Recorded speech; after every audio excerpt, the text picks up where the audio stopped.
Hey guys, my name is Pratik, and in this video we're going to see how you can run the DeepSeek reasoning model locally on your computer, and then we're going to compare the outputs from the local computer to the one that is on the web server. So the step is pretty straightforward. You just have to go to this Olama website and you have to download. So based on your platform, you just have to do what's necessary. So for me it's Linux, so I'm just going to copy this, and I have a terminal open and I'm going to paste it. And once I press enter, it's going to download this model runner. So since I already have it, I don't need to download it. And then once it's done, you have to go to another website, which is the Olama's model website. Here you can see the most popular models. So right now DeepSeek R1 is the popular one. So if you click on it, you will see all these different tags.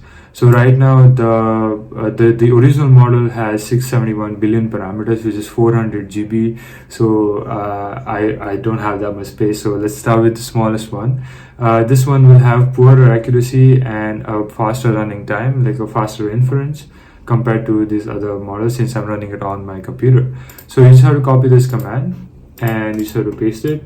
So since I have it already downloaded, for you it's going to show a bunch of downloading bars. It's pretty normal. So you just have to press enter, and right now, boom, I have the DeepSeek AI model locally on my computer.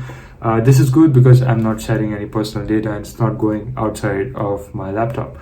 So let's open the web server model as well. Let's type a prompt. Let's think of a prompt about a code. So write me a Python inputs. Okay, so this is pretty much the prompt, and I'm gonna press enter. So ideally the inference should be slower because it's my local computer and it has an RTX GPU, but still I think it has to manage, the Olama model has to manage a lot of things, but it's somewhat okay.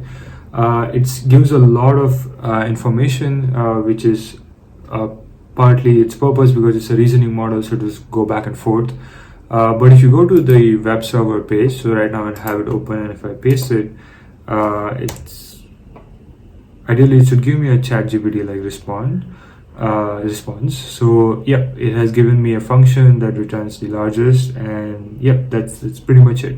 So this is also a pretty quick result, whereas the computer locally is not giving me that quick of a response. But let's see. Oh, it's more or less the same code.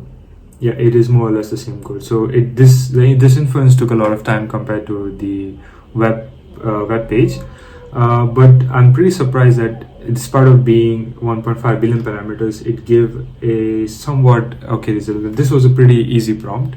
You can test it for different prompts. So at the end, it gives a lot of input. So if you analyze it, it goes to the reasoning again and again. So it asks itself the question of what it has done, and then you see the code is pretty much the same. Yep, the code is pretty much the same. Yeah, it's pretty much the same. It could have also used the max inbuilt function in the Python, but this is pretty much the same.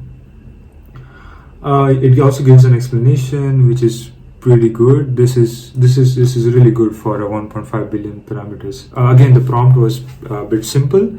But if you try it with a difficult prompt, you can test more things on it.